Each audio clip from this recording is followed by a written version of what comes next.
Bonjour à tous, alors je vous retrouve aujourd'hui pour un deuxième numéro de la Culinothèque. Donc je vais vous présenter 4 livres qui j'espère vont vous plaire. J'ai vu que la dernière fois il y avait beaucoup de commentaires positifs sur tout ça, donc on va réitérer le truc. On commence par le premier, c'est la nourriture végétale, c'est le livre vegan de la collection Les Petits Basiques de chez Mango. Je l'avais vu sur internet, ça m'a un peu rendue curieuse, sachant que les petits basiques comme ça qui coûtent pas cher, celui-ci coûte 8,50 €. En principe, on part surtout sur du végétarien avec un R comme Robert et pas sur du végétalien avec un L comme Lucien. Parce que c'est plus adapté à tout le monde. Et c'est vrai que pour des recettes végétaliennes, c'est un peu plus compliqué. On va aller sur des livres un peu plus gros, qui coûtent un peu plus cher et qui sont un peu plus spécialisés. Et donc je suis assez contente de voir qu'on peut trouver des basiques pas chères 100% végétales. Bon, il y avait aussi les livres que je vous ai présentés la dernière fois, mais c'est vrai que c'est des collections qui sont plus particulières et qu'on trouve moins facilement. Les collections Mango, par exemple, on peut les trouver dans les supermarchés super simplement. Donc voilà, c'est abordable. Celui-ci, moi, je le trouve super cool parce qu'en fait, les recettes sont sans prétention.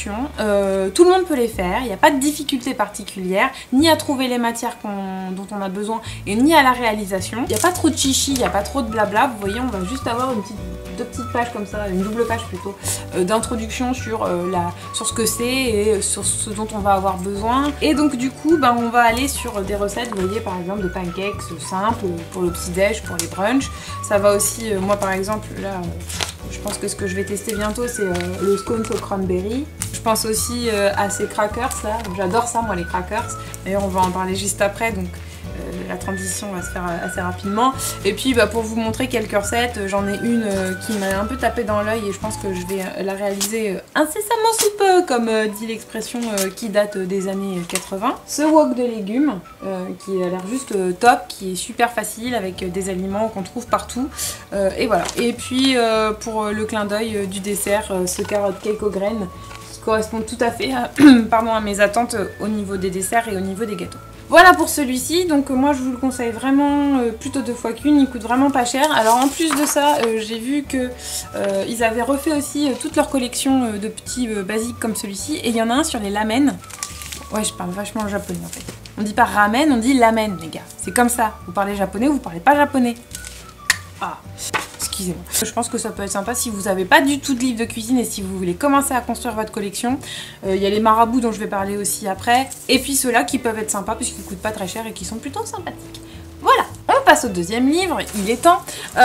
Donc du coup c'est un marabout que je vais vous présenter, toujours ces petites collections que je trouve pratiques. Là c'est les petits plats marabouts et celui-ci c'est sur les crackers. Je l'utilise très souvent, je fais moi-même mes tortillas mexicaines, je fais moi-même mes crackers, mes water crackers pour le soir pour les apéritifs, aux graines, à tout ce que vous voulez, et ça fonctionne très bien. On n'a pas de recette végétalienne à proprement dit parce que ça utilise beaucoup de beurre, mais après à vous d'adapter. Je vous avais parlé la dernière fois sur la Culinothèque d'un livre qui permet d'adapter toutes les recettes, donc si vous avez acquis le livre dont je vous ai parlé la dernière fois, vous allez pouvoir réaliser ces recettes-ci sans problème.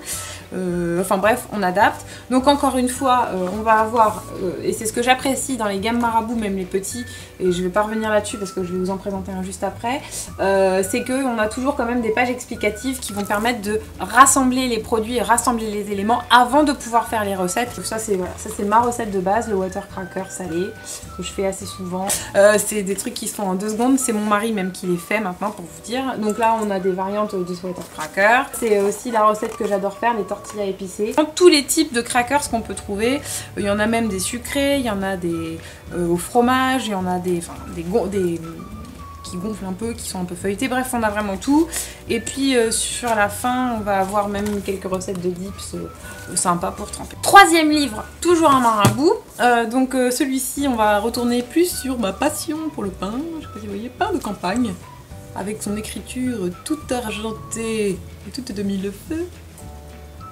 Excusez-moi. Celui-ci pareil dans la collection les petits plats de chez Marabout, on a pain de campagne. Pain de campagne. Alors celui-ci, je l'ai vu, j'ai regardé mon marqué et j'ai dit écoute, oui, je n'ai pas d'argent mais je pense que je vais me l'acheter puisque je suis fan du pain de campagne.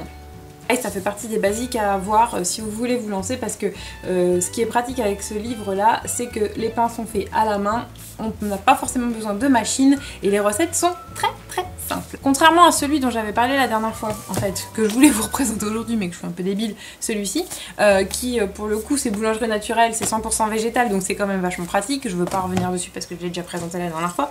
Mais par exemple, j'avais voulu faire mon levain, et je n'avais pas compris certaines étapes dans le livre dont j'avais parlé la dernière fois. On a plusieurs pages qui prennent le temps d'expliquer les différents types de farine qu'on va utiliser pour faire du pain.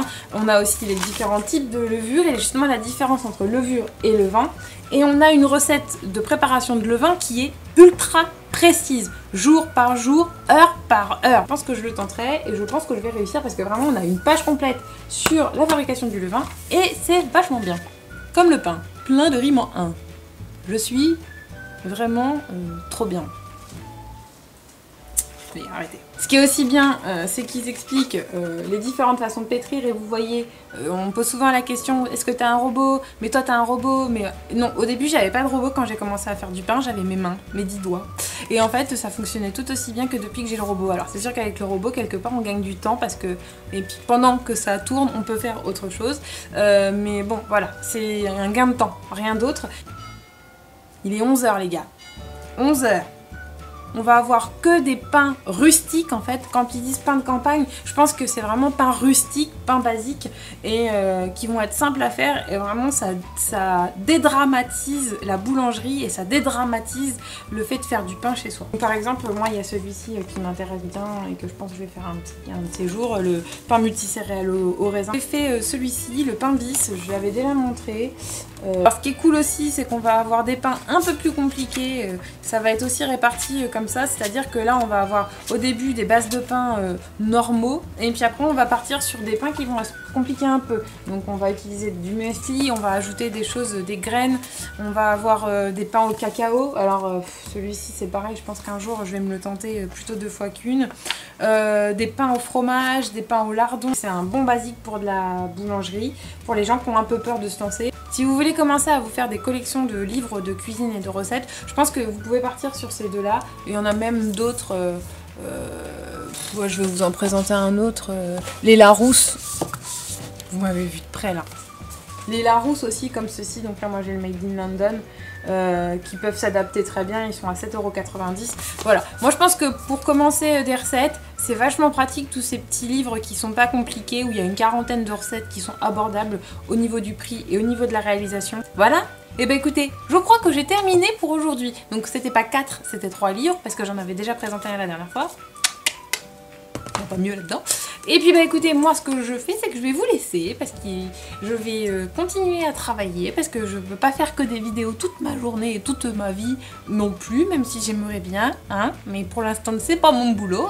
Donc voilà, trêve de plaisanterie, je vous laisse donc tranquille, cliquez sur le bouton pour vous abonner à la chaîne, n'oubliez pas, il y a le compte Instagram, il y a la page Facebook, il y a le compte Twitter, il y a mon blog bien entendu, hein, dans ma boîte, vous n'oubliez pas d'ailleurs, merci pour tous vos retours par rapport à la nouvelle structure et au nouveau design, ça me touche profondément tous vos commentaires, je vous adore.